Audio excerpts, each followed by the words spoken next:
Close your eyes now, my dear listener. Just let your head sink a little deeper into the pillow. Feel the soft weight of the blanket hugging your shoulders like the gentlest gravity.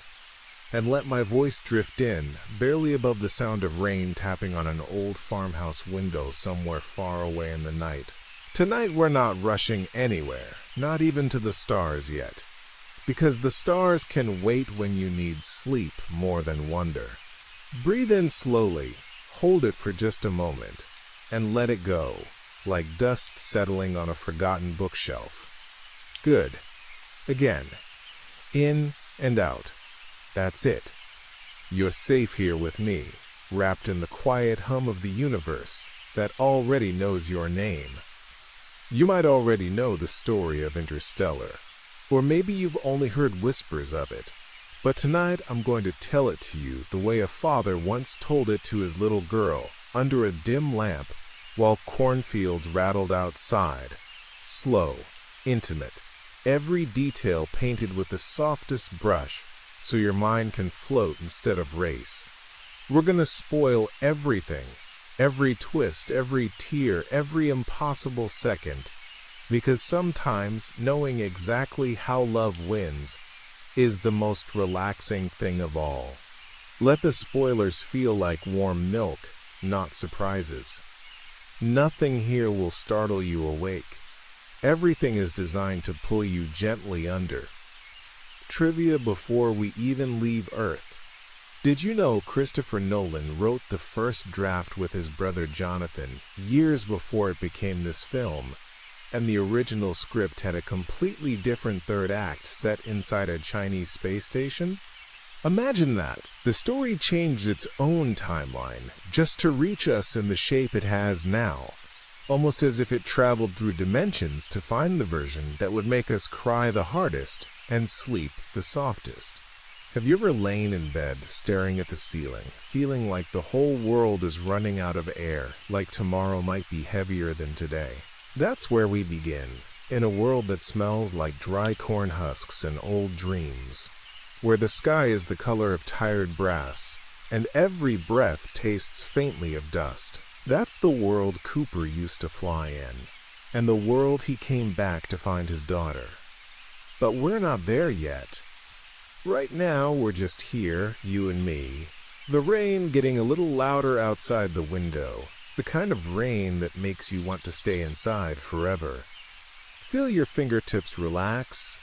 Let them go heavy, as if they're resting on the cool metal dashboard of an old ranger ship that hasn't flown in years. That's where Cooper's hands used to live, on controls that remember better days. Soon we'll follow those hands across a wormhole, through waves taller than mountains inside a tesseract made of love, but first we have to earn the right to leave, the same way you have to earn the right to fall asleep, by letting go of everything you're carrying. Another small truth. Hans Zimmer recorded the main theme on a 1928 church organ in London, pressing the keys so slowly that some notes lasted 4 full seconds, long enough for a heart to beat twice. That's the tempo we're using tonight. 4-second breaths, 4-second thoughts, 4-second pauses between stars. When you were little, did anyone ever read to you until the words themselves felt like blankets? That's what I'm doing now. If a memory of that feeling drifts up, let it stay. If your mind tries to solve tomorrow's problems, gently tell it shh. We're busy listening to a story about a father who fell into a black hole and still managed to keep a promise. The problems can wait outside the event horizon of this bed. Let the sound of my voice become the sound of wind moving through tall corn at twilight, the kind of wind that carries secrets from one road to the next. In a moment we'll walk those rows together. We'll meet a curious 10-year-old girl named Murph, who believes her room is haunted. We'll watch her father try to explain gravity with books falling off shelves, and we'll feel the first tiny tug of something much larger than both of them. But not yet. For now, just listen to the rain. Let it wash the day away the same way the coming journey will wash a whole planet clean. Your shoulders are softening. I can almost see it from here. Good. That's the first step across the threshold of sleep. When you're ready, when the next breath feels even deeper than the last, we'll step together into a small farmhouse in Colorado, where a ghost is about to knock twice on a wooden headboard, and everything, absolutely everything, will begin. The rain is softer now, more like fingertips brushing the roof than drops falling, and inside the old farmhouse, the only light comes from a single lamp with a green shade, the kind that makes everything look underwater. You can smell it already. Warm dust, worn cotton sheets, the faint sweetness of corn still clinging to someone's jacket from the fields. Cooper is sitting on the edge of his daughter's bed, his big pilot hands resting on his knees like they don't quite know what to do now that the sky has grounded him. Murph is 10, all elbows and fierce eyes, hair tangled from fighting sleep. She is whispering to him about the ghost. Not afraid, exactly. Curious the way children are curious about thunder. Books keep falling, she says, voice small but certain. Only certain ones, and only when I'm alone. Cooper smiles the tired smile of a man who used to outrun sound and now can't outrun blight. He tells her it's probably just the house settling, gravity doing its little tricks, but he doesn't believe that, and neither does she. You can feel the air between them, thick with something unspoken, the way bedtime air gets thick when a child knows tomorrow will be harder than today. He tucks the blanket under her chin the way his own father once did. Slow, deliberate, like sealing a letter he hopes the universe will deliver. "Get some sleep, Murph," he whispers, and the word Murph lands on her cheek like a kiss he's too proud to give directly. Then he turns off the lamp. Click. Darkness swells, but not empty darkness. It's the kind filled with the soft creak of floorboards and the hush of two people pretending they're not afraid of losing each other. Have you ever lain awake listening to someone breathe in the next room and felt the years slipping past like sand through an hourglass you can't turn over? That's what Cooper feels as he walks down the hallway, boots barely touching the wood because he doesn't want to wake the house. He passes Tom's room, 16 already, shoulders filling doorways, already accepting that the world ends with him, and pauses outside Murph's door one more time. He doesn't go back in. He just stands there, hand on the frame, feeling the tiny vibrations of her turning over in sleep. The next morning smells like coffee and dust. Sunlight the color of weak tea slides across the kitchen table where Professor Brand sits waiting, old and elegant, and carrying the weight of secrets in the lines around his eyes. He offers Cooper a second chance at the sky. Not for glory this time. For survival. For children who will never taste an apple again if someone doesn't do the impossible. Cooper's hands tighten around the mug. The ceramic is warm, almost hot, but not as hot as the guilt already burning behind his ribs. "Trivia," whispered gently. Matthew McConaughey kept a real pocket watch on set the entire film, the same one he uses to leave messages inside the tesseract later. Every time you see him glance at it, he wound it himself that morning. A tiny ritual so the ticking would feel honest. Listen. Can you almost hear it under the rain? They drive out to the secret facility in an old truck that rattles like bones. Murph hides in the back seat under a blanket, furious that her dad is even considering leaving. When they arrive at NORAD's hidden heart, the mountain opens like a mouth and swallows them whole. The air inside is cold and metallic, tasting faintly of ozone and desperation. Amelia Brand, Professor's daughter, stands there in a flight suit that still smells new, eyes bright, with the kind of hope that hurts. Romilly, gentle and brilliant, offers a handshake that lingers half a second too long, as though he already knows some of them won't come back. Cooper kneels in front of Murph in the echoing corridor. The floor is concrete, unforgiving, and his knees complain, but he doesn't care. "I'm coming back," he says, voice cracking just enough for truth to slip through. "When?" she demands, tears making her look older than 10. "After I save the world," he answers, trying for a smile. She slaps him. The sound is sharp, shocking in the cavernous space, and it breaks something in both of them that will take light years to mend. Have you ever had to walk away from someone you love, knowing the numbers say you might never walk back? Feel that ache settle in your chest now, but softly, like a hand resting there instead of pressing. Let it be heavy enough to anchor you to sleep, not light enough to keep you awake. They put Cooper through simulations again, muscle memory waking up like an old dog that still remembers tricks. You can almost feel the G-forces pressing your own body into the mattress as he pulls the Ranger through impossible turns, the cockpit smelling of sweat and plastic, and the particular fear that comes when you realize you're the only one who can still fly these things. TARS, the rectangular slab of sarcasm and loyalty, boots up with a voice like dry gravel. Settings: humor 75%, honesty 95%. Cooper says, and TARS replies, "I'm already at 90% honesty, you just don't like the truth." Their banter is warm, familiar, the sound of two beings who trust each other with their lives long before they trust each other with feelings. Back at the farmhouse one last night, Cooper stands in Murph's room while she pretends to sleep.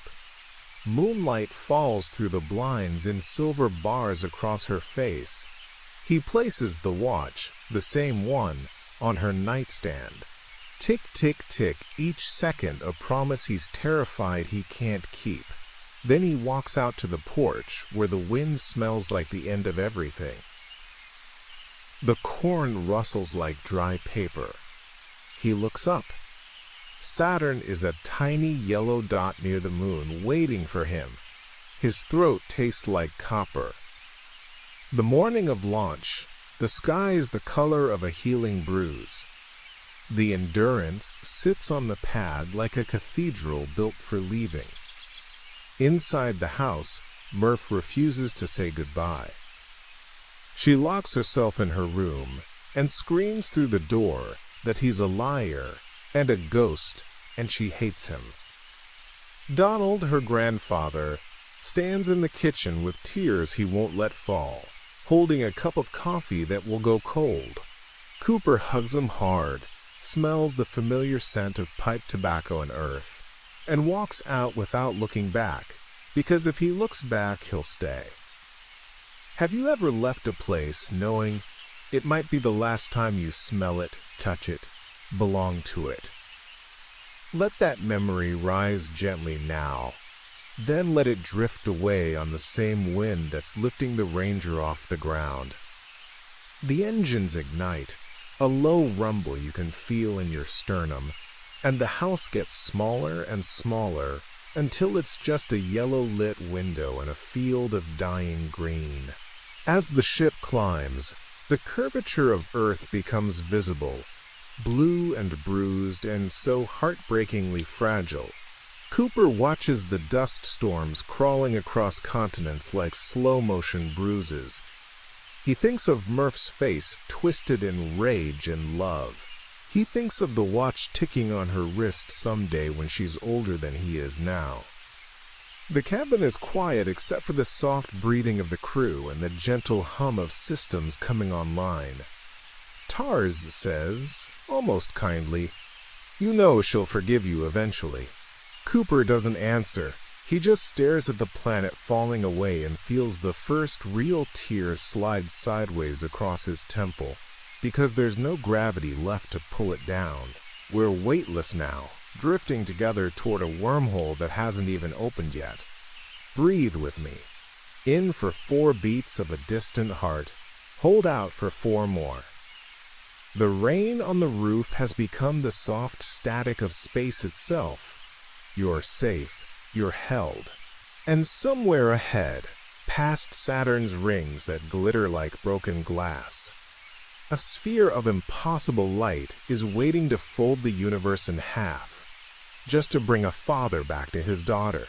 Sleep is close now. I can feel it the way astronauts feel the pull of a slingshot maneuver. Let it take you. We still have oceans that move in slow motion, planets of ice and betrayal, and a library made of love inside a black hole. But all of that can wait until your breathing matches the slow spin of galaxies. For now, just float. The Endurance turns slowly above the blue marble, a quiet cathedral of white corridors and gentle beeps, and every surface feels cool under the fingertips like glass kissed by moonlight. You can smell the faint metallic tang of recycled air, mixed with the warmth of bodies that have already begun to trust one another with their dreams. Cooper floats past the circular window, Saturn growing larger every hour, its rings so thin they look drawn by a child who pressed too hard with a silver pencil. The ice glints, catching sunlight and scattering it into soft rainbows that drift across the cabin walls like lazy fireflies. Romilly is humming something old, maybe a lullaby his mother sang, while he calibrates the cryosleep pods that look exactly like coffins lined with silk. Amelia Brand moves with the deliberate grace of someone who has spent her life preparing for a moment that might kill her, her ponytail floating behind her like a dark comet tail. She pauses beside Cooper, places a hand on the glass where Saturn hangs, and whispers, "It's beautiful, isn't it?" He nods, throat too full to speak. Beautiful and terrible, the way all leave-takings are. Trivia. Soft as a breath against your ear. Those rings you're looking at right now were not CGI. Nolan had a real physicist, Kip Thorne, calculate how they would actually appear from that distance, then built physical models and filmed real light, scattering through millions of particles of ice. Every sparkle you see is mathematically honest. Let that honesty settle over you like a blanket woven from truth. They reach the wormhole. It appears first as a shimmer, then blooms open like a sphere made of liquid starlight, perfectly round, perfectly impossible. Inside its shell, galaxies swirl in slow motion, distorted into arcs that hurt to look at directly. The ship's hull creaks gently as space-time folds around them, the way your blanket folds around your shoulders when you turn over in bed. There is no up or down anymore, only forward into the throat of something older than language. Cooper's hand finds the throttle out of habit. His knuckles are white. Tars, strapped in nearby, lowers his voice to almost nothing and says, "You ever have that dream where you fall and never hit the ground? This is the opposite. We're falling upward." The wormhole embraces them.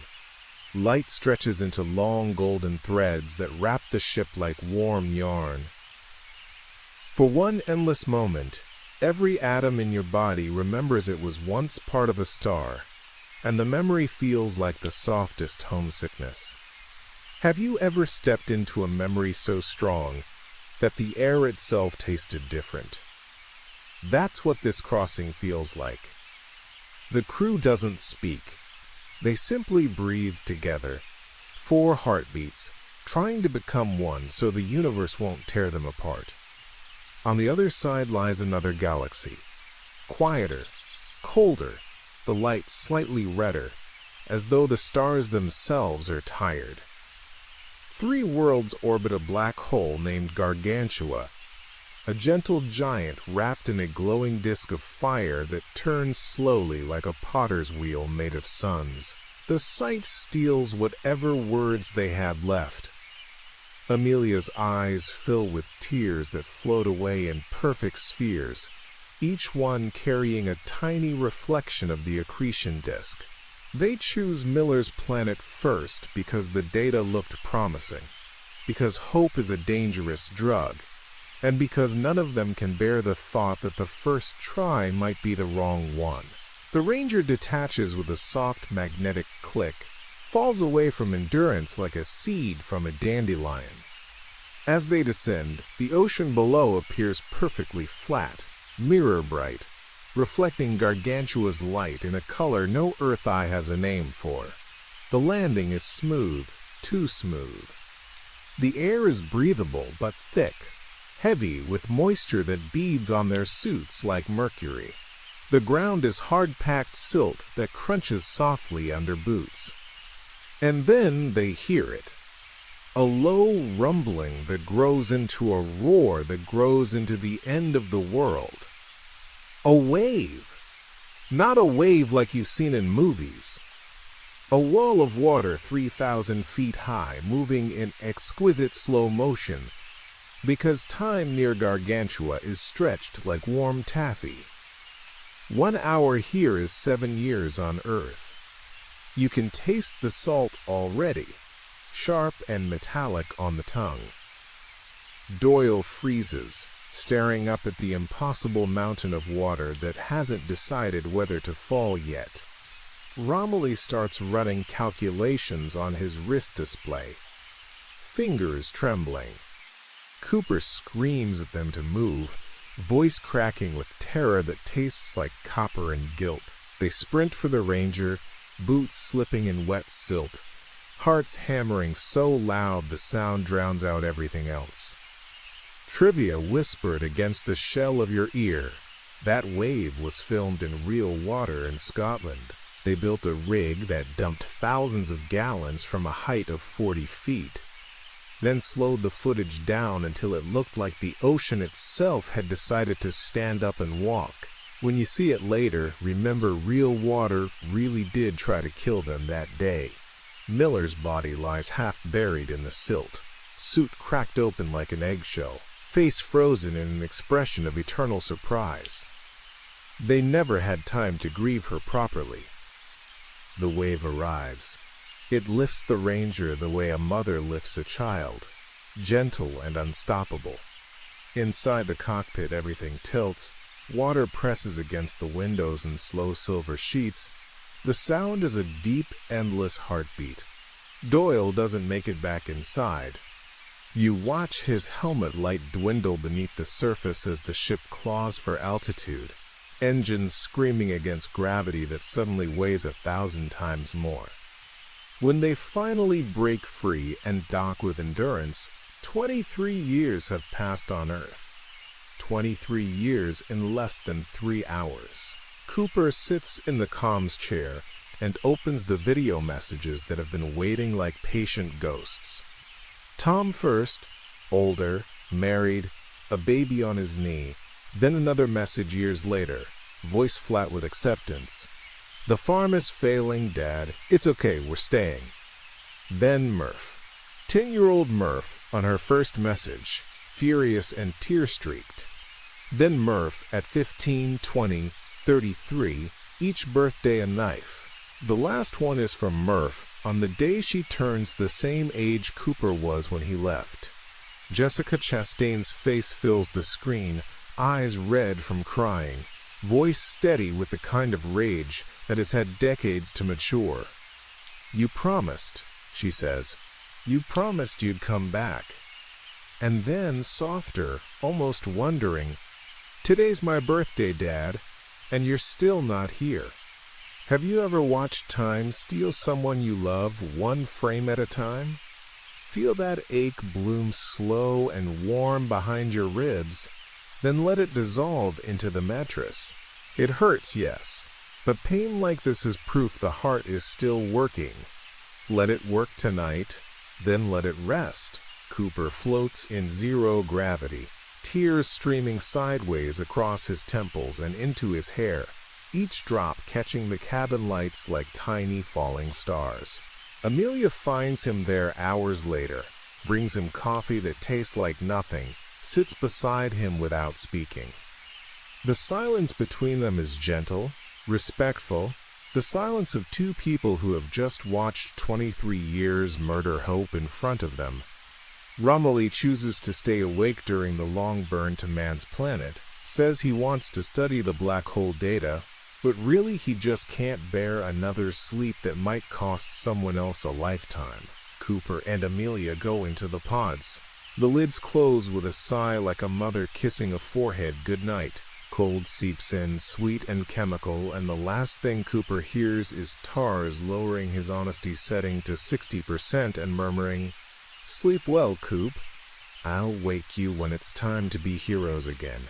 The ship turns toward the next faint beacon, engines glowing soft blue, carrying its sleeping cargo past a black hole that sings in gravitational waves no human ear will ever hear. Outside the window, Gargantua spins its slow, fiery dance, patient, ancient, waiting to teach them what love looks like when it has 5 dimensions. Your own breathing is deeper now, matching the slow pulse of the ship. Good. Let the hum of distant engines become the hum behind your eyes. We're almost at the coldest place in the story, where ice hides monsters and monsters wear familiar faces. But that's for after this next long, dreamless sleep. Shh. The wave is far behind us now. Only starlight ahead. The cryogenic thaw is gentle, like waking inside a cloud that smells faintly of antiseptic and warm plastic.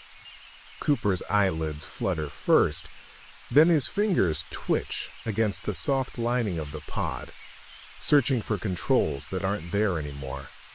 Amelia is already sitting up, hair floating in damp curls around her face, eyes wide with the particular clarity that comes after decades of borrowed sleep. 2 hours have passed for them, 50 years for everyone else. The numbers feel like ice water poured straight into the heart. Romilly greets them in the lab ring, older now, gray threading his temples like frost on dark glass. He has spent those 50 years alone with the black hole's heartbeat, recording data, growing tomatoes in a tiny hydroponic garden that smells green and alive against the sterile walls. His smile is soft, almost apologetic, as though he's sorry for surviving when so much else didn't. Cooper hugs him hard, feels the new fragility in Romilly's shoulders, smells the faint earthy scent of the plants he tended like children. They open the message queue again. Tom's final video is quiet, resigned. Dust storms have won. His son died of lung rot.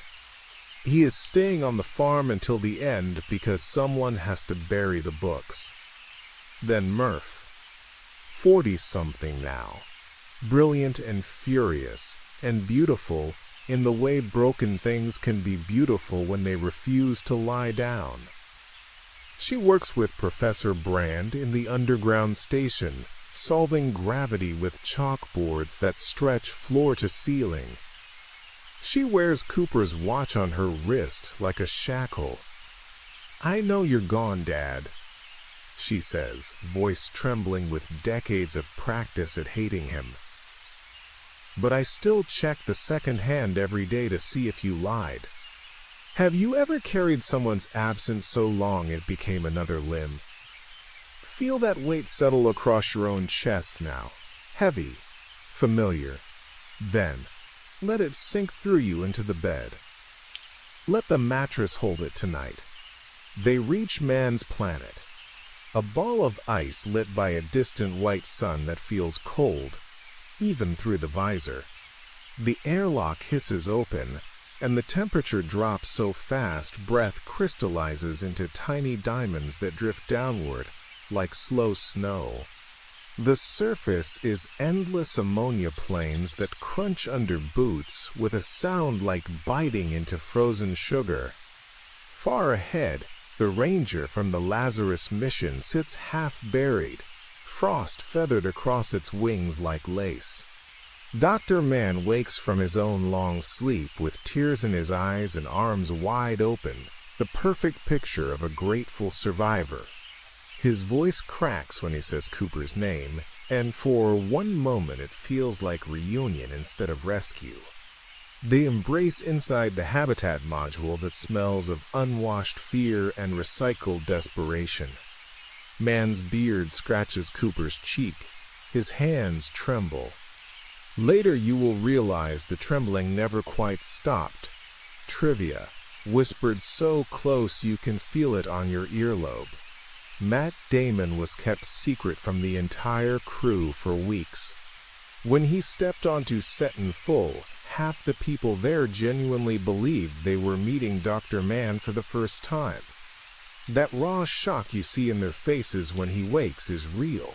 Let that honesty tingle down your spine like cool fingers.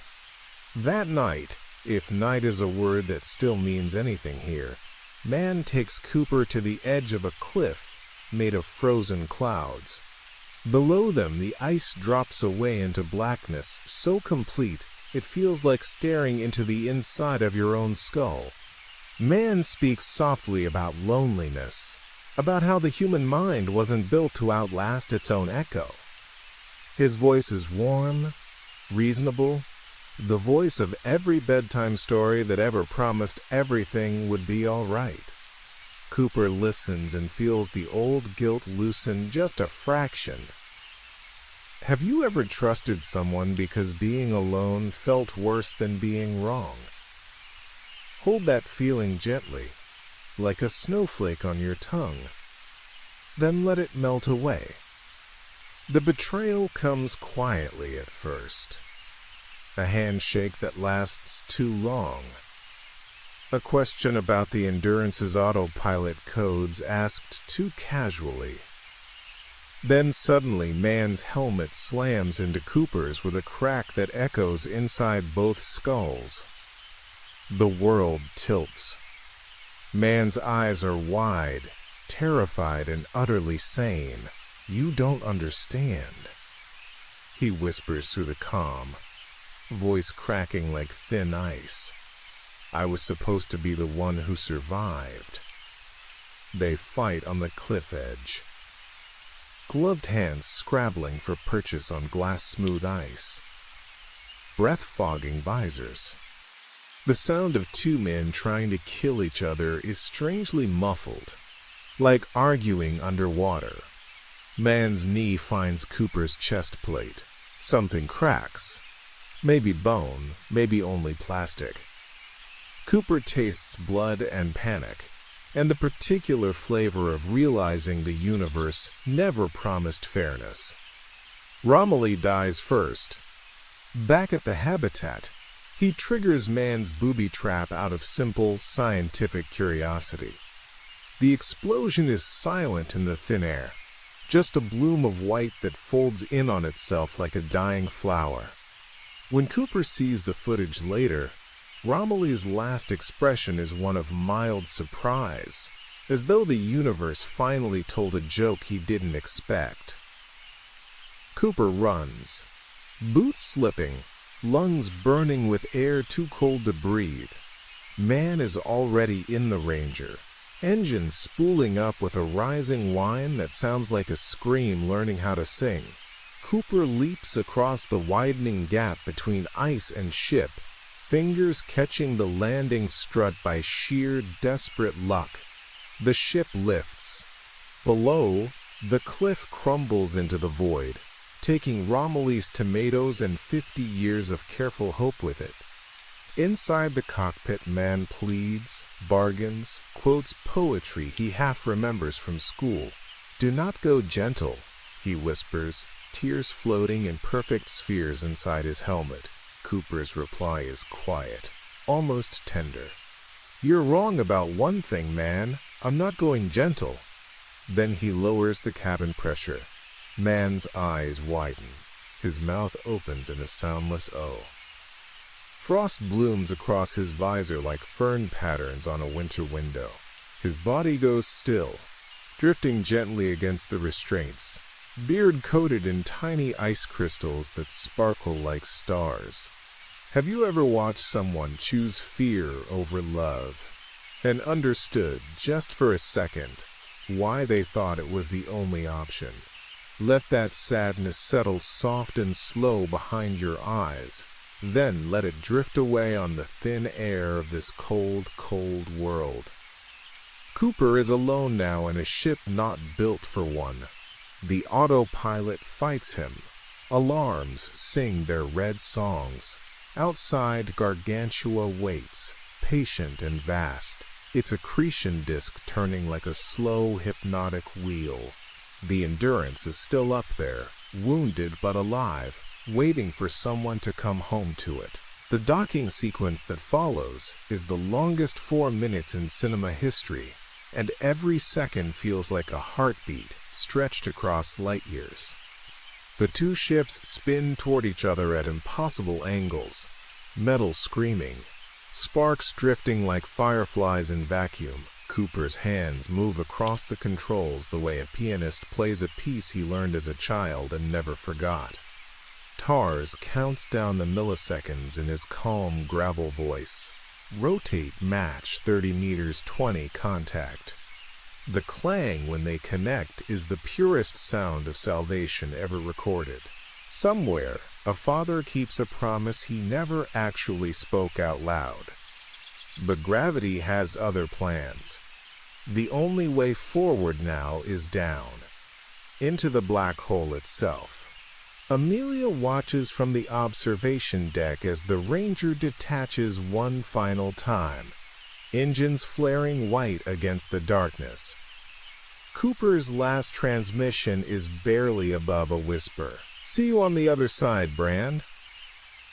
Then the event horizon rises up like a curtain made of night, and the ship falls upward into silence. Your own breathing is so slow now it almost isn't there. Good.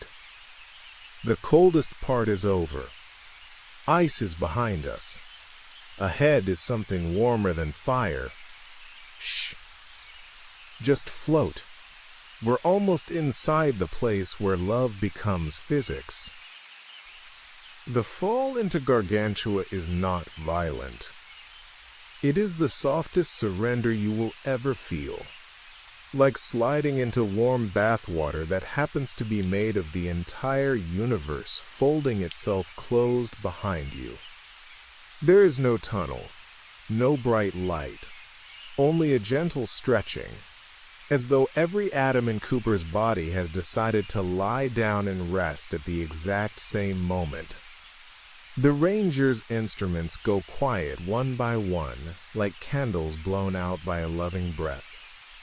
The last thing he hears from the outside is TARS's voice, calm as ever. "See you on the flip side, Coop." Then silence so complete it has texture. Velvet silence that presses gently against the eardrums. When the darkness opens again, Cooper is floating inside something that should not exist. A vast lattice of glowing golden threads. Infinite corridors of light stretching in every direction at once. Each thread is a moment.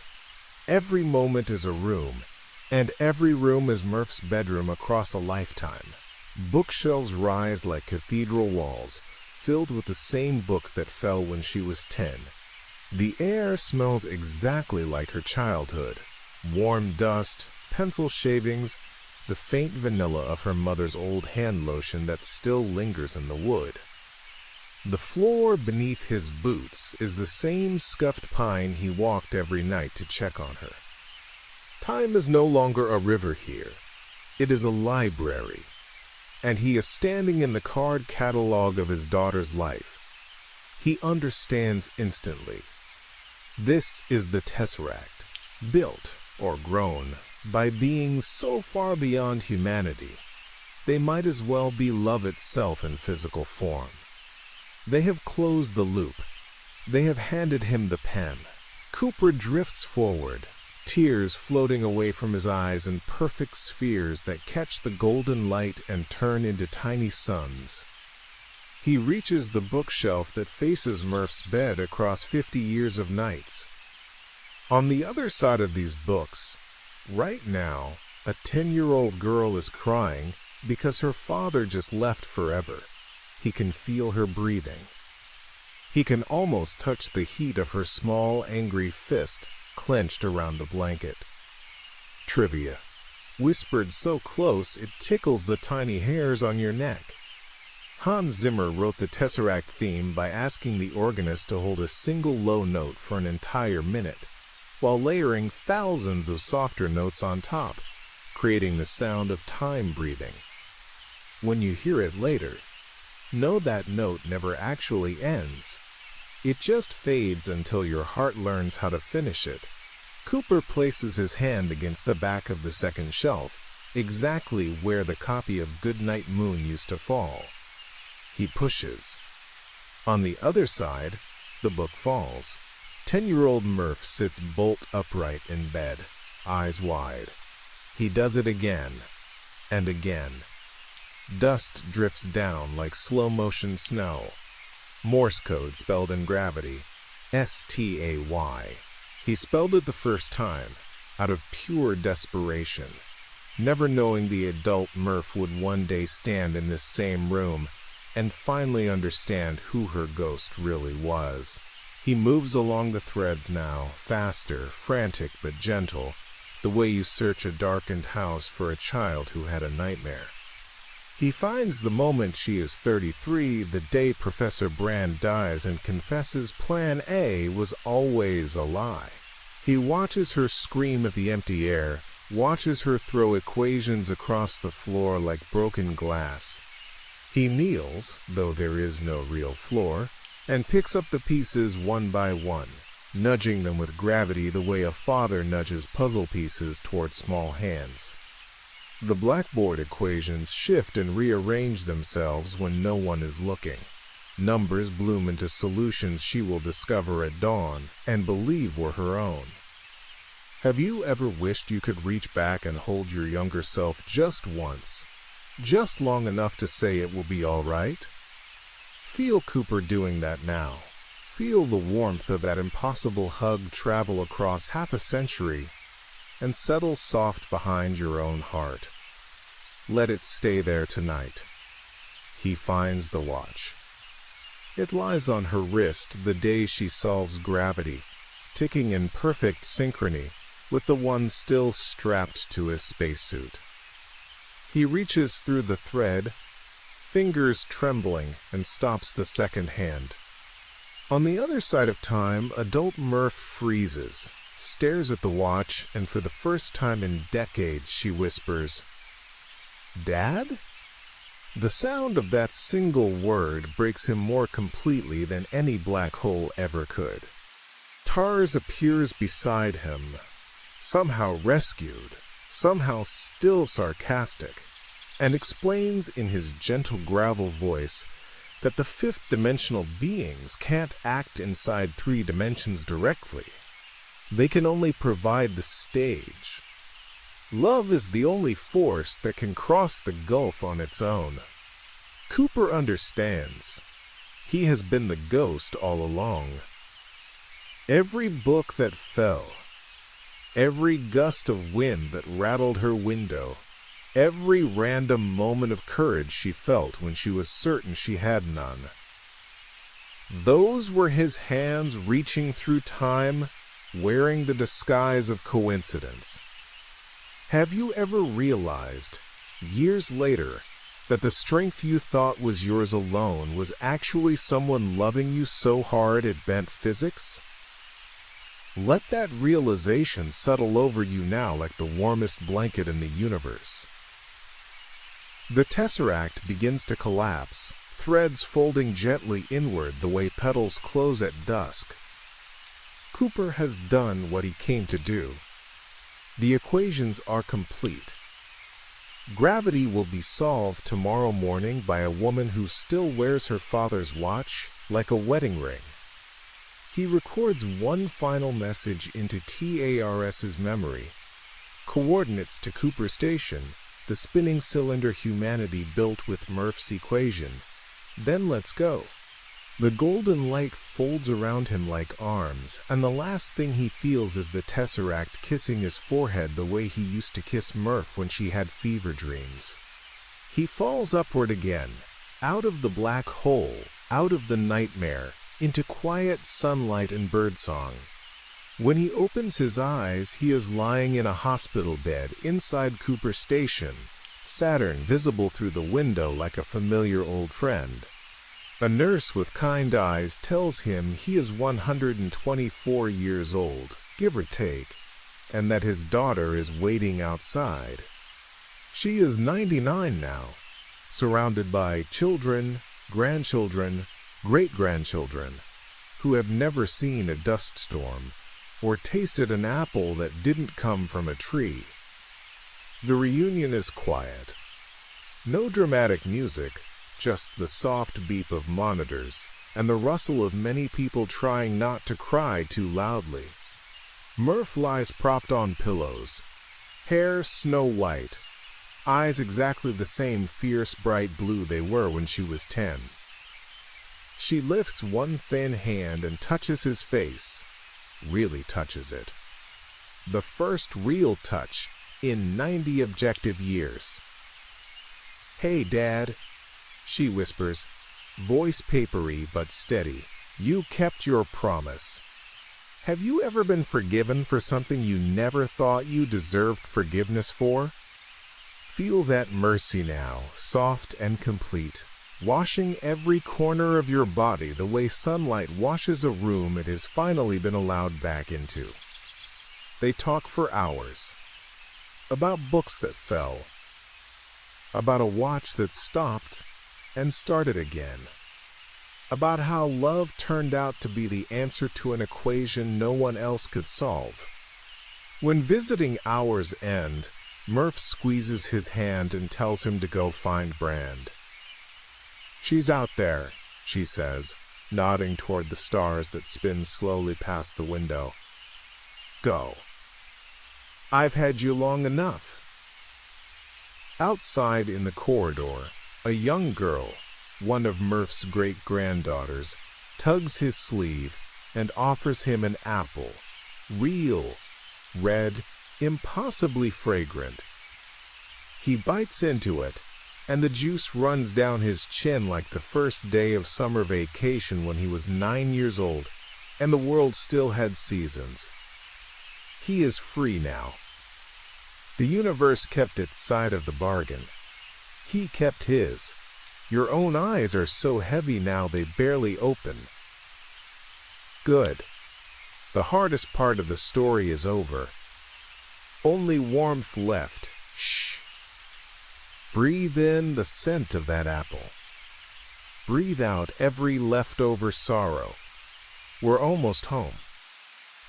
The station turns slowly, so slowly that the sunlight creeps across the floor like a lazy cat, warming the wooden boards someone decided hospitals should have, because people need to remember Earth even when they live among the stars.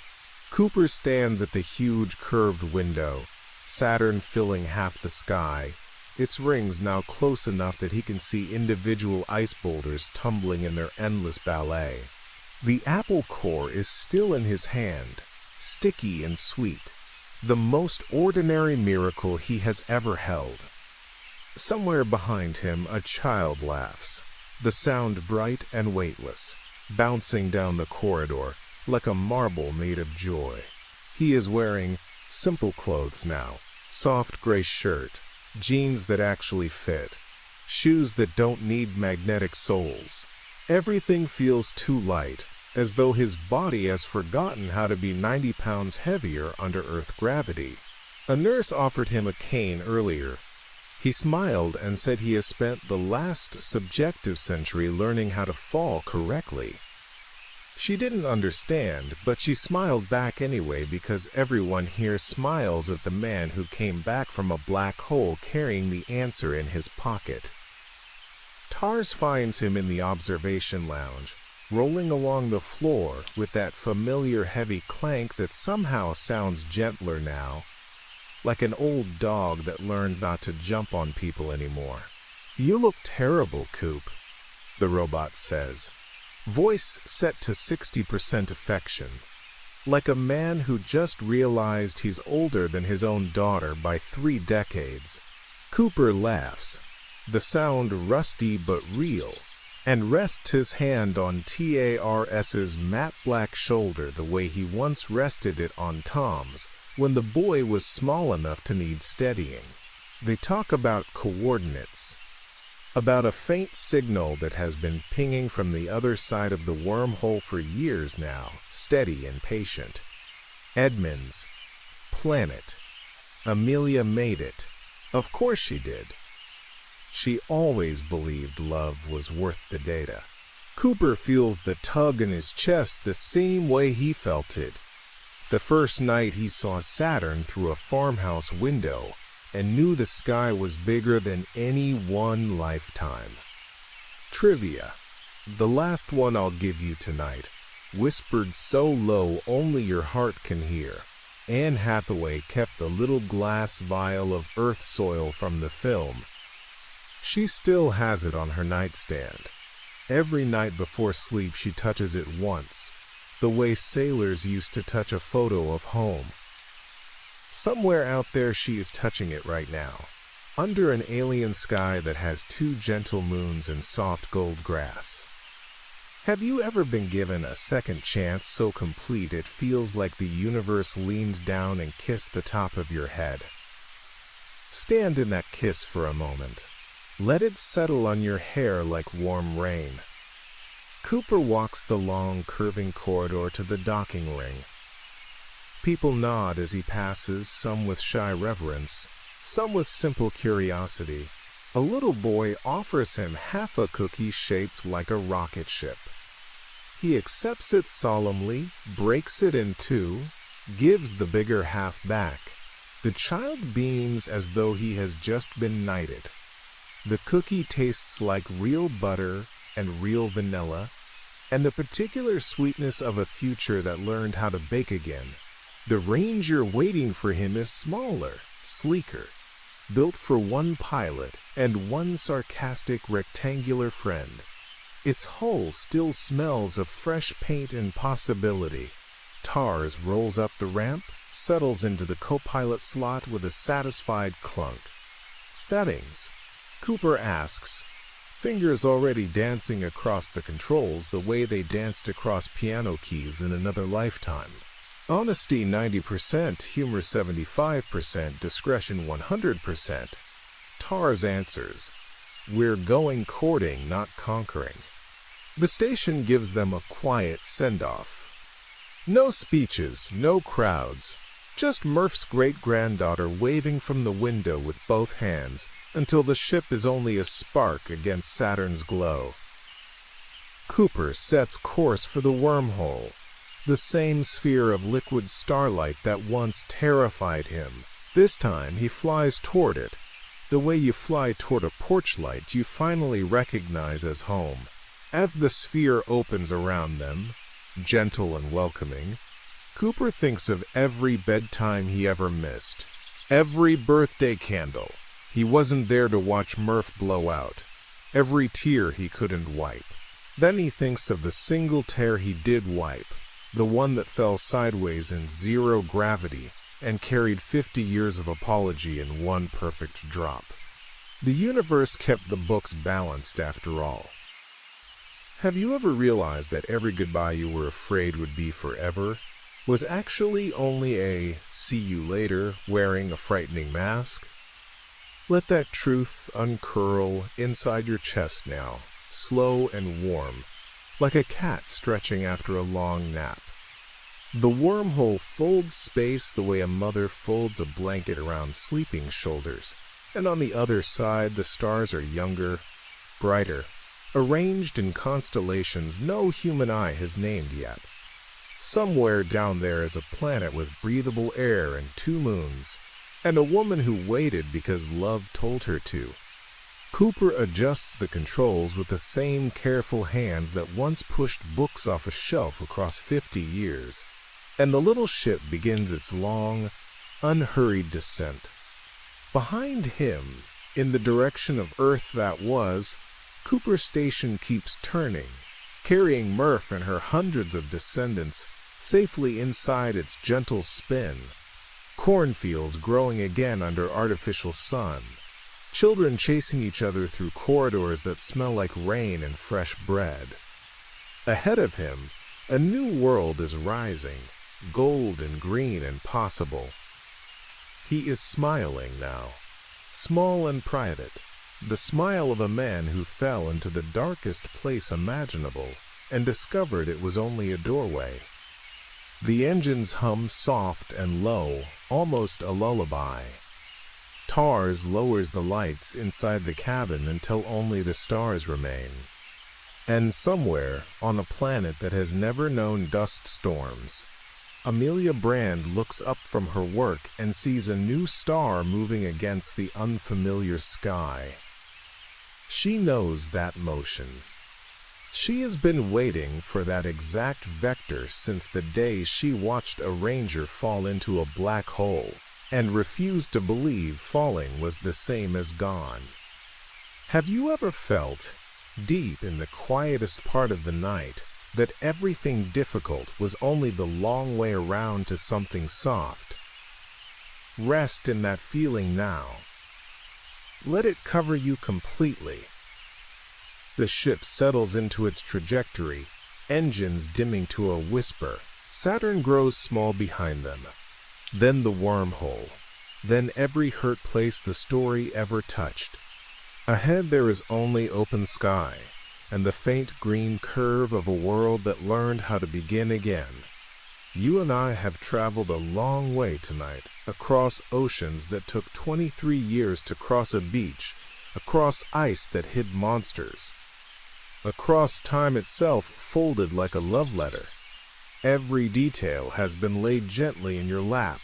The taste of dust, the sound of a watch stopping in a grown daughter's hand, the impossible warmth inside a black hole made of books and promises. You carried it all without once complaining, and now it is time to lay the story down the way Cooper finally laid down the weight of all those unsaid goodnights.